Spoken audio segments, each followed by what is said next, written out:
Bismillahirrahmanirrahim. Assalamualaikum warahmatullahi wabarakatuh. Alhamdulillahi rabbil alamin wa bihi nasta'in ala amri dunya waddin. Asyhadu an la ilaha illallah wa asyhadu anna Muhammadan abduhu wa rasuluh. Allahumma shalli ala Muhammadin wa ala alihi wa sahbihi ajmain. Wa ba'du. Pelajaran kita pagi ini tafsir juz amma. Kita berada di tafsir surat Al-Ghasyiyah ayat yang ke-19. Ayat yang ke-17 Allah mencela orang-orang yang tidak mau memperhatikan bagaimana penciptaan unta. Afala yanzuruna ilal ibilika kaifa khuliqat. Kemudian di ayat 18 wa ilas samai kaifa rufi'at.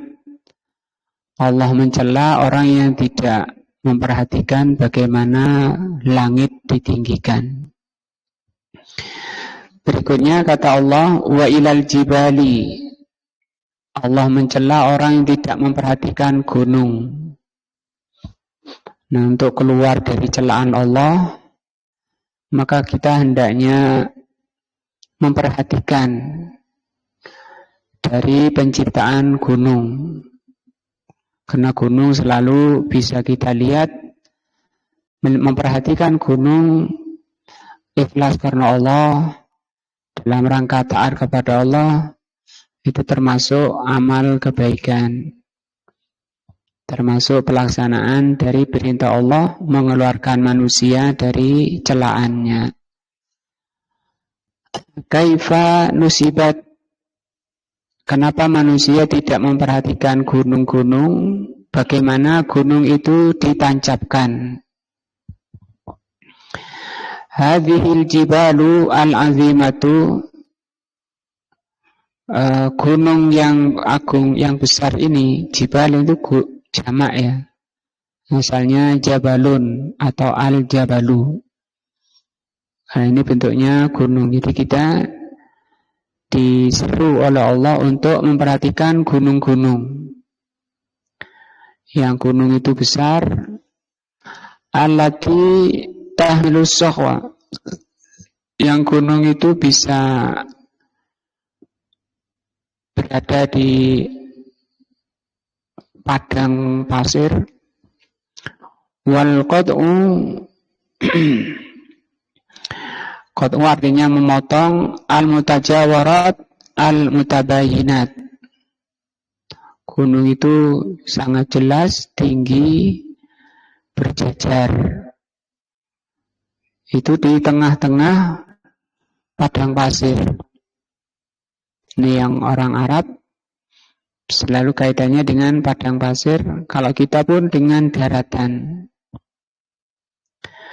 Al-jibalu, gunung-gunung itu mukawwanatun min ahjarin katsiratin wa anwa'in katsiratin.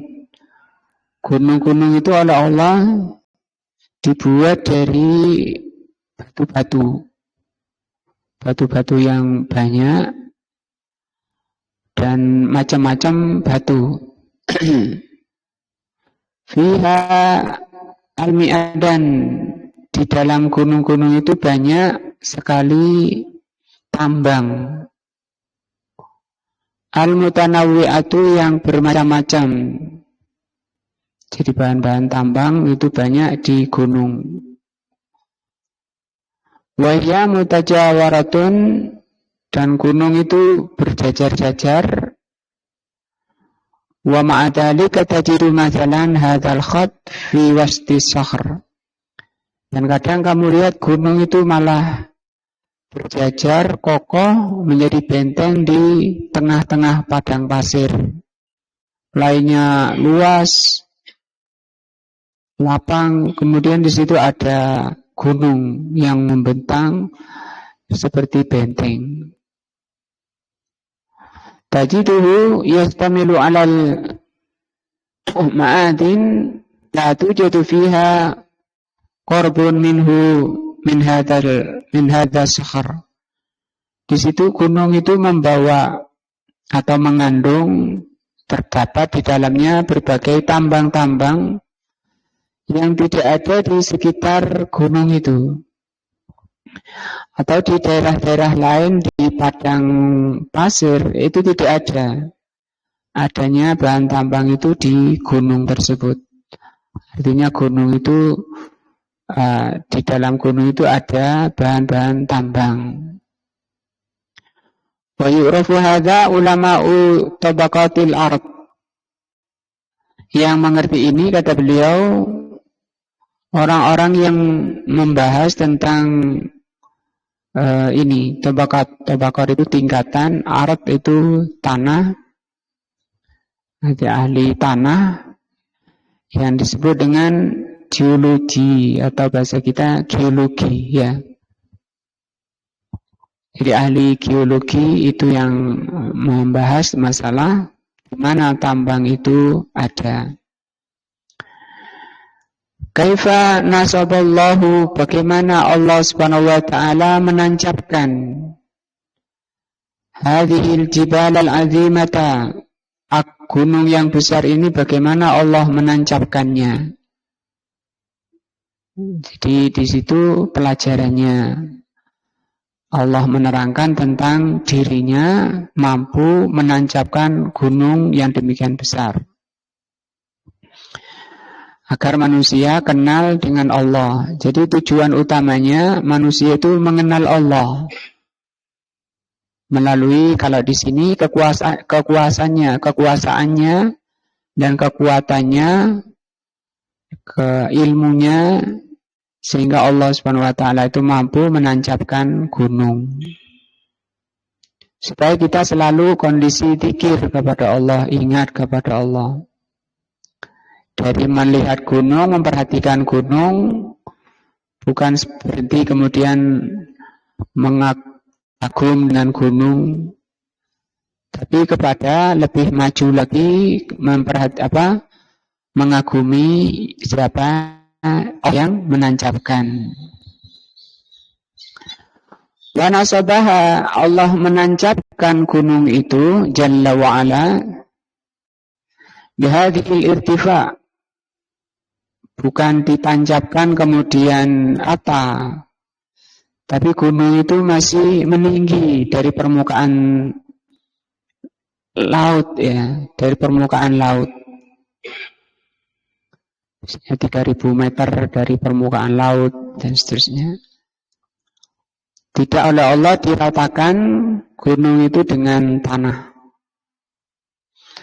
Kenapa kok ditinggikan lagi dari permukaan tanah? Litakuna rawasi fil ard, supaya menjadi paku di bumi itu, li'alla tamida bin nas, supaya bumi itu tidak goncang, tidak bergerak, tidak goyang.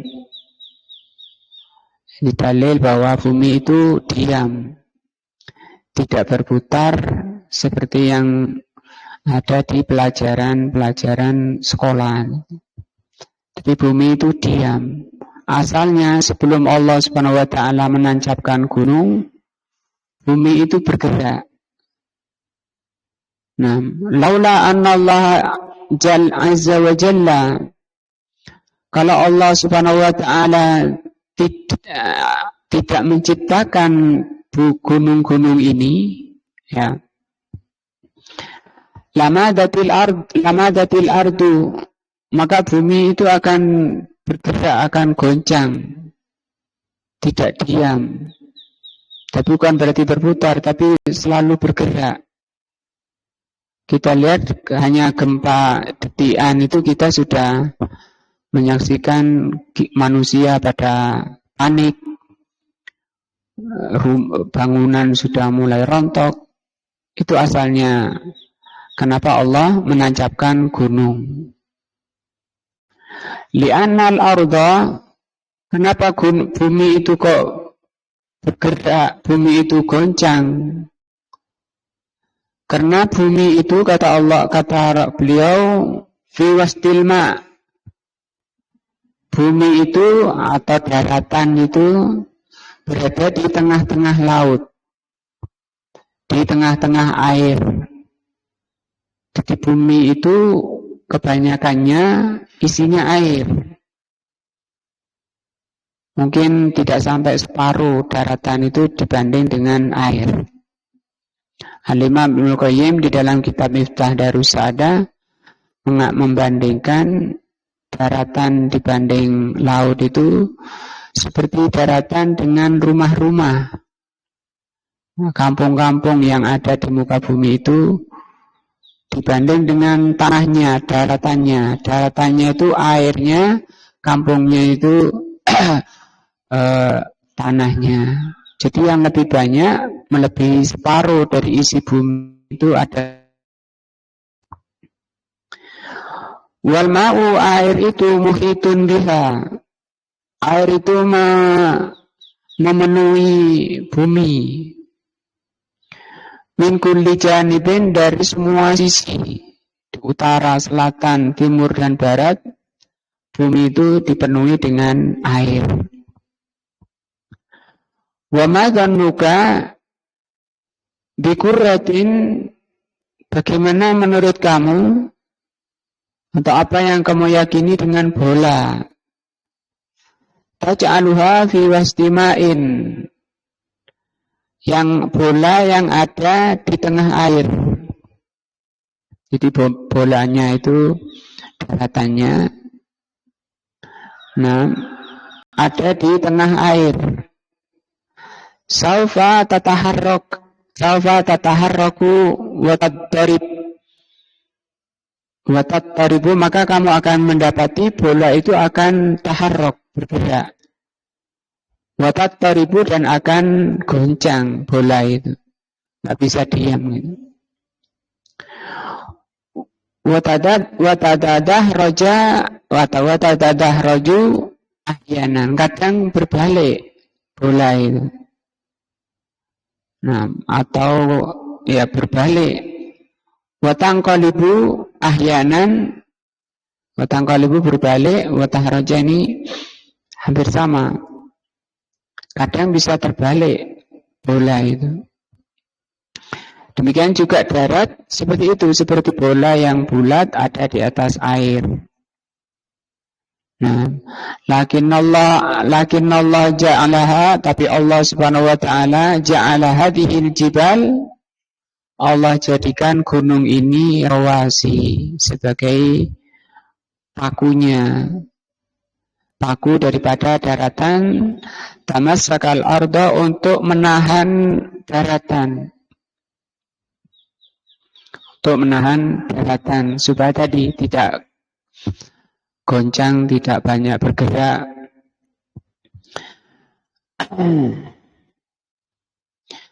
Kama tamassakal atnabu al-khimata, seperti pasak-pasak itu menahan kemah. Ini kemah, orang buat kemah itu supaya kemahnya tidak terbawa oleh angin, makanya harus diikat dan ditali, dipasak. Nah, gunung itu kayak pasak, makanya disebut pasak bumi, ya. Gunung itu pasak bumi, supaya buminya tidak bergerak. Seperti kemah itu. Wahia, maka gunung itu rawasiyatun sabitatun, paku yang kokoh. Alama yahsilu fil ardi, yang ada di muka bumi. Minal a'asiri al-azimati, dengan paku yang kokoh di muka bumi ini, maka gunung itu mampu untuk menghadapi dan menghadang berbagai a'asir, itu jamak dari a'asir, itu topan atau badai, banjir besar misalnya, bandang. Sebesar apapun bandang banjir besar tidak mampu mengalahkan gunung. Baik itu badai air maupun angin. Allati tahtimul banayat allati banahal adamiyun. Yang badai itu akan datang, yang badai besar itu datang untuk membinasakan bangunan-bangunan. Yang bangunan itu dibikin oleh manusia. Nah, lakin hadhil jibala hanya saja gunung-gunung ini la tatazahzah rasiyatun. Dia tetap walaupun sebesar apapun badai, gunung itu tetap dia kokoh. Yang gunung bangunan-bangunan sudah hancur, sudah bergelimpangan, gunung ini dia tetap kokoh tenang.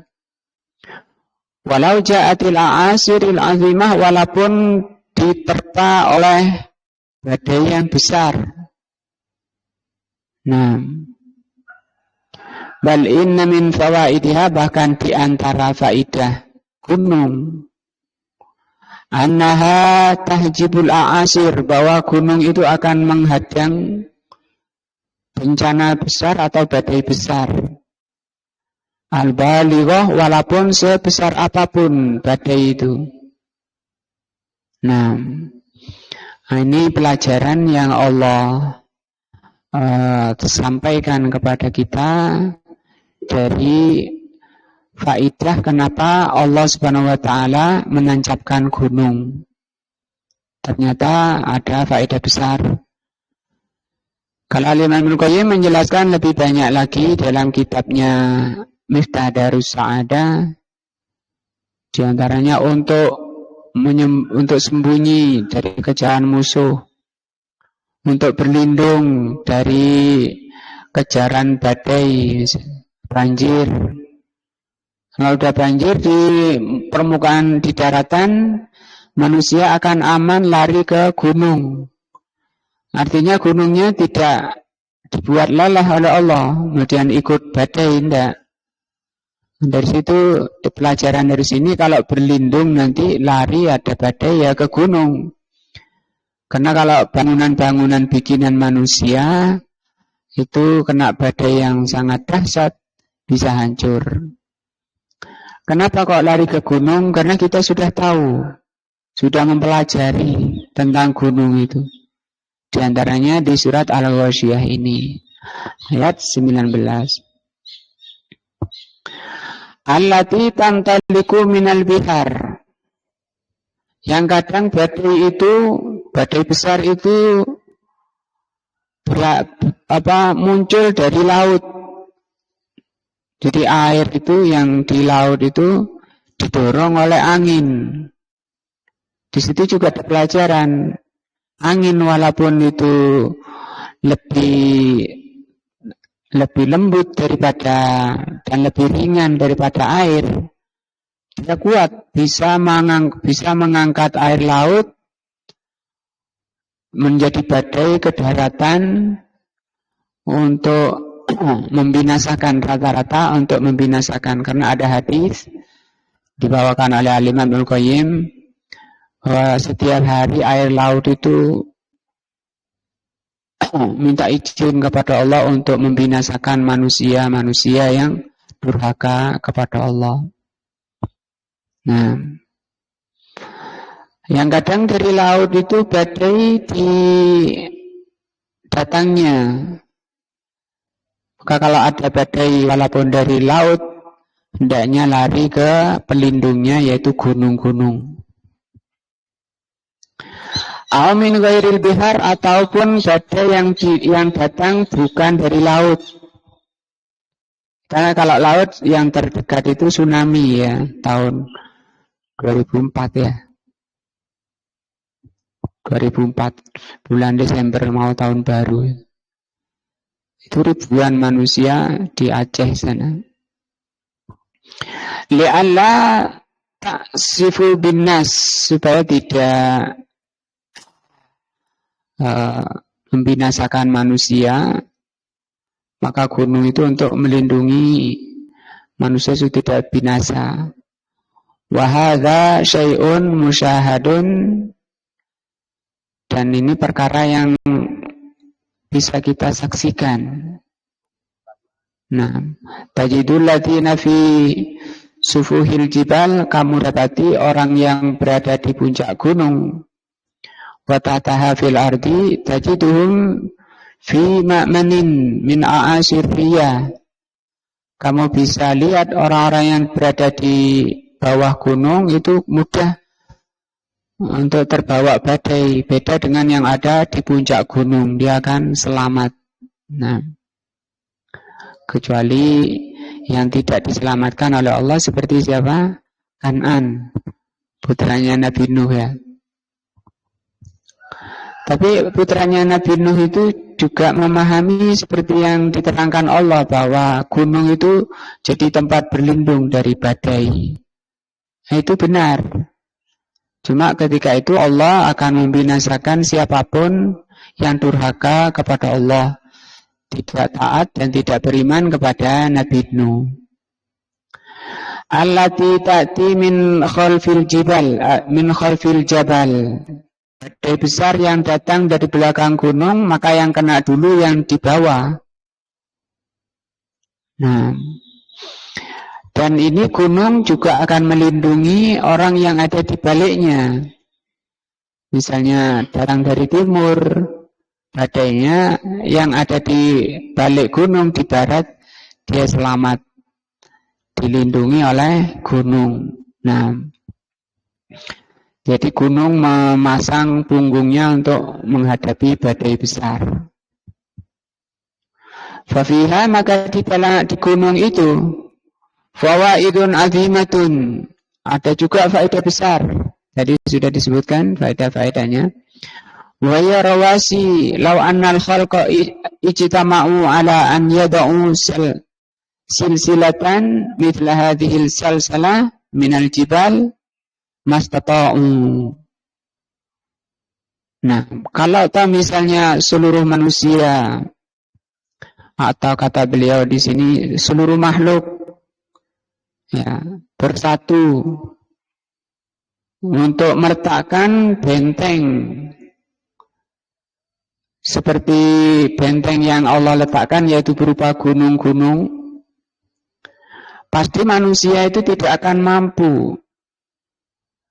Mahma balagot san'atuhum, sebesar apapun kecanggihan mereka membuat benteng untuk menghadapi badai besar. Wa quwwatuhum, sebesar apapun kekuatan manusia. Wa qudratuhum, sebesar apapun kemampuan manusia. Nah, walaupun selama apapun proyeknya, fa innahum la yastati'una, pasti mereka tidak akan mampu membuat benteng badai.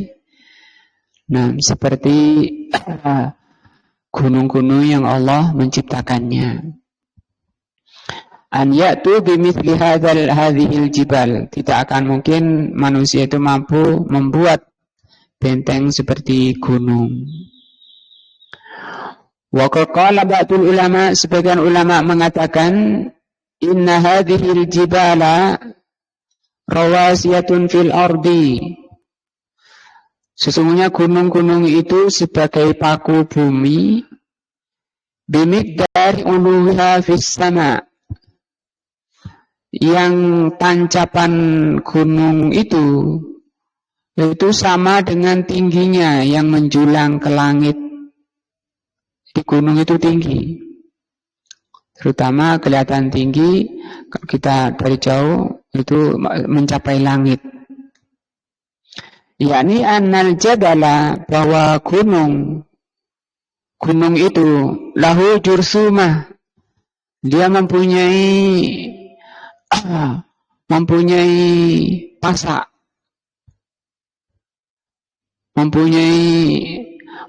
yang wajadarun, yang menancap fi dahilil ardi, ke dalam bumi.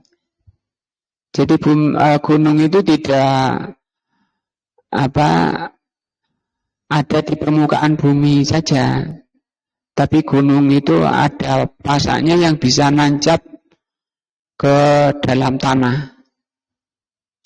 Fi umkin, yang tancapannya itu sangat dalam, yusawi irtifa'uhu fis sama, yang menancapnya ke dalam dasar bumi itu sama dengan tingginya naik ke langit.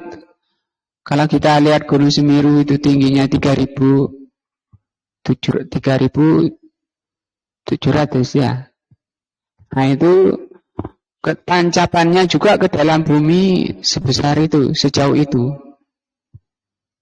Walaysa hadza biba'idin an yumakkinallahu lihadzal jabal fil ardi hatta yakuna biqadri ma huwa fis sama. Artinya juga pelajarannya dari situ, karena semakin tinggi gunung itu akan semakin besar tantangannya, yaitu menghadapi badai. Jadi badai besar, semakin besar badainya harus semakin besar bentengnya, makin kokoh. Sehingga semakin tinggi gunung itu nancapnya ke dalam bumi, atau akarnya nancapnya ke dalam bumi harus semakin dalam. Kalau beliau bilang di sini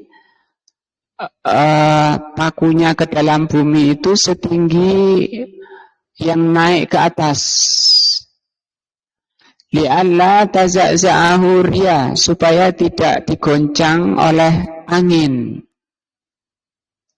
Falihadza yaqulullahu azza wa jal, dari itu Allah mengatakan, wa ulqiya fil ardi rawasiya, maka oleh Allah ditancapkan di bumi itu, di daratan itu paku-paku. Antamida bikum, supaya buminya itu, daratannya itu tidak bergerak. Kalau gerak ya kita nggak bisa ngapain, keluar nggak bisa. Nah, kita lihat kalau terjadi gempa di muka bumi ini sebentar saja kan, orang nggak bisa jalan. Yang naik motor jatuh, yang berjalan jatuh. Apalagi mau bertani. Nah. Wa anharan wasubulan, Allah juga yang menjadikan sungai-sungai. Nah, wasubulan, dan Allah juga yang membuat jalan-jalan. Biasanya berdua ini gandeng kemana-mana. Sungai dan jalan itu biasanya. Banyak sungai, banyak jalan-jalan itu mengitari sekitaran sungai. La'allakum tahtadun, agar kalian itu mendapat petunjuk. Wa alamatun, mendapat ya sama, alamat itu tanda-tanda. Bin najmi, dengan bintang-bintang, hum yahtadun, dengan bintang-bintang itu manusia itu bisa mengambil petunjuk. Nah, ini pembahasan sedikit. Kalau ingin lebih luas tentang pembahasan gunung, itu bisa dilihat di Miftah Darus Sa'adah.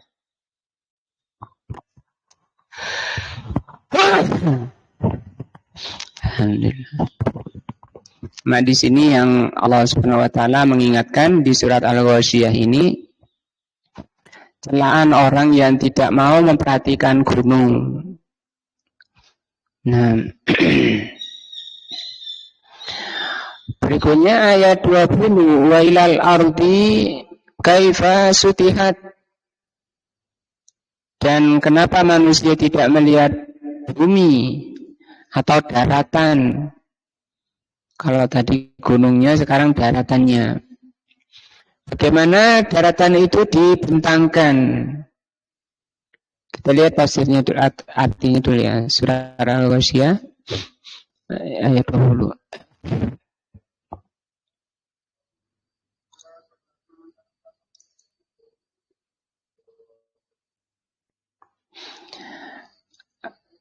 Ayat ini ya.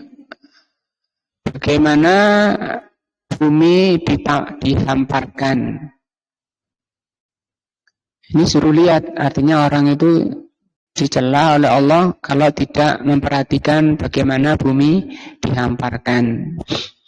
Nah, supaya keluar dari celaan, ya kita harus perhatikan bagaimana bumi dihamparkan. Aiwanzuru, maksudnya perhatikanlah. Kalau kita mengatakan sami'na wa ta'na, ya kita apa? Dengar perintah Allah ini. Dengar ajakan seruan Allah ini. Apa seruannya? Memperhatikan bagaimana bumi dihamparkan. Kaifa satahallahu hadhil arda al-wasi'ah. Perhatikanlah bagaimana Allah Subhanahu wa taala menghamparkan daratan yang luas ini. Luas, daratan itu luas.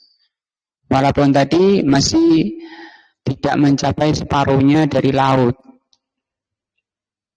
Wajala'aha satahan wasi'an. Allah jadikan daratan itu luas, terhampar, membentang. Liam takinun nasu minal aisi. Kenapa oleh Allah daratan itu dibuat membentang, terhampar, supaya manusia bisa hidup di hamparan daratan. Supaya manusia bisa hidup di sana, fihi bisira'ah. Manusia bisa bertanam, bercocok tanam. Wal bina, manusia juga bisa membuat bangunan. Setelah tadi gerak oleh Allah didiamkan dan dihamparkan. Wa ghairu hadza, dan selainnya daripada kehidupan di daratan. Wa ma zannukum, bagaimana keyakinanmu? Laukanatil arda sababan ghairu musattahatin. Bagaimana kalau bumi itu lonjong misalnya? Bagaimana kalau bumi itu lonjong, tidak mendatar, tidak dihamparkan? Yakni mithlul jabal. Bentuknya kayak gunung misalnya, nggak ada daratannya tapi muncung-muncung gitu semuanya. Nah, yaitu turun dan naik, isinya cuma turun dan naik, tidak ada daratannya. Lakanat syaqatun, kalau bumi atau daratan seperti itu, maka orang akan akan susah. Bertanamnya bagaimana, buat bangunannya bagaimana. Walama istaqarran nasu 'alaiha, karena manusia itu suruh tinggal di muka bumi, di daratan, ya. Lakanallahu azza wa jalla ja'alaha satahan. Maka Allah jadikan daratan itu terhampar. Mumhaddan lil khalqi, membentang untuk makhluk. Waqad istadalla ba'dul ulama, sebagian ulama, ini ulama ad-din bukan geologi tadi. Sebagian ulama berdalil dengan ayat ini, bihadhil ayati, dengan ayat ini, ala annal arda laisa kurawiyatan, bahwa bumi itu tidak bulat.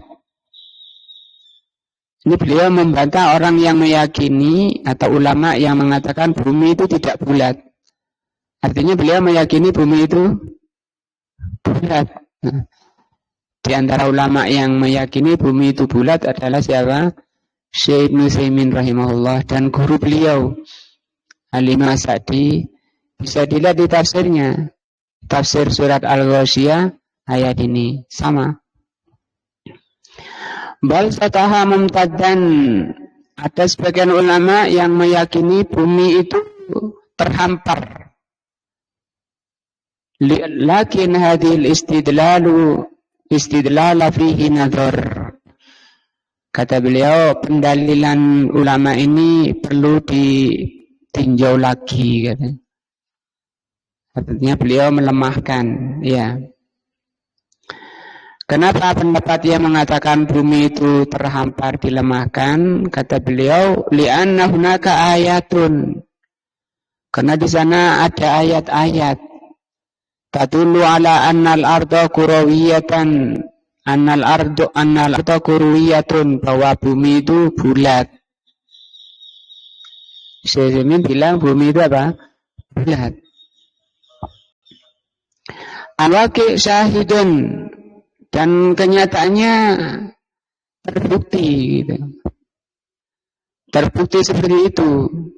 Fayaqulu azza wa jalla, Allah Subhanahu wa ta'ala berfirman, yukawwirul laila 'alan nahari wa yukawwirun nahara 'alal laili. Kita lihat ya artinya surat apa nih? Az-Zumar ayat 5.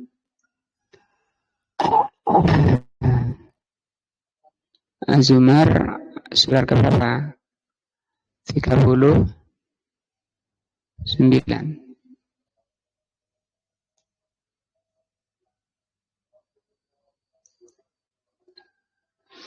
Ayat 5 ya. Khalaqas samawati wal arda bil haqq. Allah Subhanahu wa ta'ala menciptakan langit dan bumi dengan benar. Dia menutupkan malam. Nah, di sini yukawiru. Kalau asal katanya kawara itu bulat. Seperti orang main bola itu bahasanya apa? Kuro itu bola bulat. Di sini dibagi artinya di terjemahnya Allah dia menutupkan.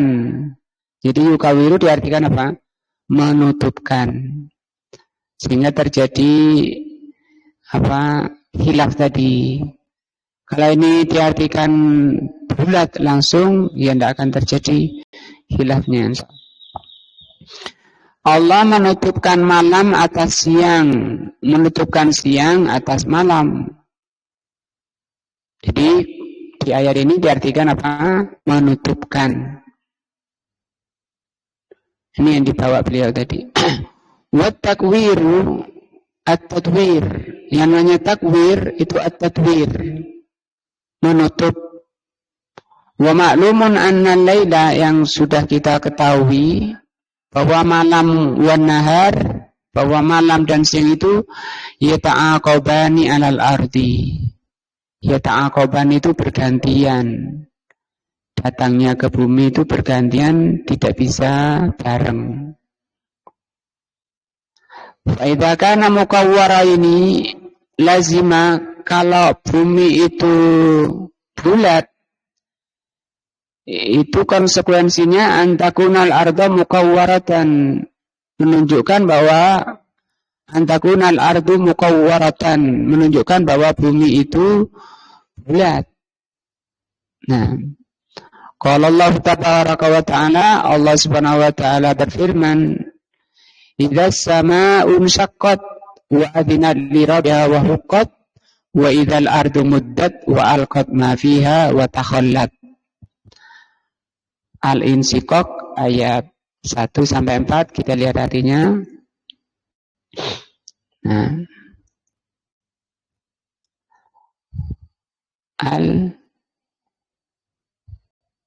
ini ya ayat berapa tadi?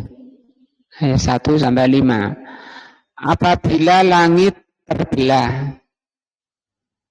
Nah, wa adinat li rabbiha wa huqqat, ini yang ayat ketiga. Wa idzal ardu muddat, apabila bumi diratakan. Muddat diratakan. Kalau yang tadi dihamparkan, ya, yang di surat Al-Ghasyiyah. Jadi surat Al-Insyiqaq diratakan. Beda berarti terhampar dan rata, ya.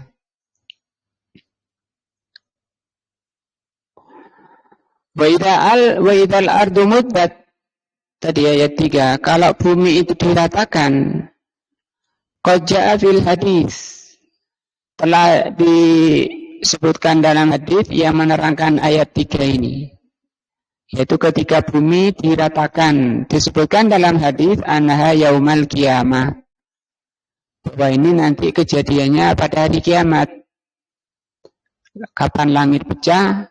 Pada hari kiamat. Nah, kapan bumi nanti diratakan? Kapan bumi diratakan? Nanti, bukan sekarang. Yaitu tamuddu maddal adim, diratakan seperti ratanya hamparan seperti yang kita duduki ini. Ai muddal jild, seperti kulit yang dihamparkan. Hatta la yakunu fiha jibalun, sehingga di bumi itu enggak ada gunung lagi yang menonjol. Wala audiatin, dan tidak ada yang lembah. Itu yang dimaksud muddat tadi di surat Al-Insyiqaq, rata gitu. Enggak ada yang menonjol, enggak ada yang ke bawah. Wala asjarun, tidak ada pepohonan, wala binaun, tidak ada bangunan-bangunan. Itu makna tadi wa idzal ardu muddat, diratakan. Jadi beliau membedakan antara dihamparkan dan diratakan. Kalau dihamparkan itu tidak menunjukkan rata seperti ini. Tapi kalau diratakan ya rata. Nah, yadhiruhar Rabbu azza wa jal qa'an safsafa. Allah jadikan bumi ketika itu pada hari kiamat nanti rata. Qa'an safsafa la turra fiha wajan wala amta. Tidak ada yang menonjol, tidak ada yang cekung, rata. Nah, juga di ayatnya ini idzas sama'un syaqqat, ketika langit itu pecah, dan pecahnya langit wasama'u la tanshaqqu, karena langit itu tidak akan pecah illa yaumal qiyamati, kecuali nanti pada hari kiamat. Wahiyal an ghairu munshaqqatin, idzan, sekarang belum pecah. Idzal ardu muddat wa alqat ma fiha wa takhallat, yakni yaumal qiyamah, sehingga ratanya bumi itu nanti pada hari kiamat. Fahiya idzan al-an ghairu mamdudatin, sehingga sekarang bumi itu tidak rata. Idzan kalau tidak rata bagaimana? Idzan mukawwaratun, bumi itu sekarang itu bulat. Masih beliau bela ini pendapatnya, beliau kuatkan pendapatnya. Wal waqi' al-mahsusu, kenyataannya yang bisa dirasakan, al-mutayakkinu, bisa meyakinkan pendapat ini. Bagaimana? Annaha kurawiyatun, bahwa bumi itu bulat, la syakka, itu tidak diragukan. Wa dalilu ala hadza, dalilnya annaka law sirta, seperti kalau engkau berjalan bifatin mustaqimin, dengan jalan yang lurus, minhuna minal mamlakah, dari sini, dari Saudi, muttajihan wardan, kamu lari berjalan lurus ke barat, la ataita min nahiyatis syarqi, maka kamu nanti akan datang muncul dari arah timur. Paham ya? Seperti itu. Kamu lah ke barat lurus pokoknya. Nanti kamu kan keluar dari sana, kata beliau. Walau ini sudah dicoba atau belum? Taduru alal ardi, kamu mengitari bumi. Sumatati ilan nuktati lati in tolakta minha, kamu akan muncul di tempat kamu berangkat tadi, di titik yang kamu tadi berangkat. Loh, kok sudah ada di Ka'bah? Berangkatnya dari Ka'bah ke barat, terus lurus, habiskan itu jarak, akan kamu dapati Ka'bah yang tadi kamu berangkat. Wa kadzalika bil aksi, demikian juga sebaliknya kata beliau. Sebaliknya maksudnya apa? Lau sirta muttajihan nahwal masrik. Sekarang dibalik. Kamu berjalan ke arah timur. Nah, wajadtaka raji'an ila nuqtati allati kumta minha min nahwil maghrib. Maka kamu akan muncul dari sebelah barat. Idzan kalau begitu fahiyal an amrun la sakka fihi anha kurawiyatan. Sehingga sekarang kamu tidak perlu ragu bahwa bumi itu bulat. Jadi tentang bulatnya ini khilaf para ulama, mendatar atau bulat. Yang enggak ada khilaf itu tentang bergeraknya itu. Karena di IPA itu pelajarannya bumi itu berputar, itu salah. Tapi kalau bumi bulat itu masih khilaf. Kalau bumi bergerak itu tidak ada yang mengatakan bumi itu bergerak. Bahkan ayatnya tadi bahaya kalau bergerak. Wa idza qala al-insan idza kanat kama dzakarta kurawiyatan. Loh, kalau kamu katakan bumi itu bulat, fa kaifa tathbutul miyah? Bagaimana air tidak tumpah? Air kok tidak tumpah? Miyahul bihar alaiha wahya kurawiyatan. Ayo, air laut kok enggak tumpah? Padahal buminya bulat. Nah, insyaallah akan kita bahas pekan depan. Apa pembahasannya? Laut kok tidak tumpah kalau buminya itu bulat ya? Mestinya tumpah ya? Wallahu a'lam bishawab. Insyaallah ini mudah-mudahan menambah iman dan takwa kita kepada Allah Azza wa Jalla. Subhanakallahumma bihamdika asyhadu an la ilaha illa anta astaghfiruka wa atubu ilaika. Assalamualaikum warahmatullahi wabarakatuh.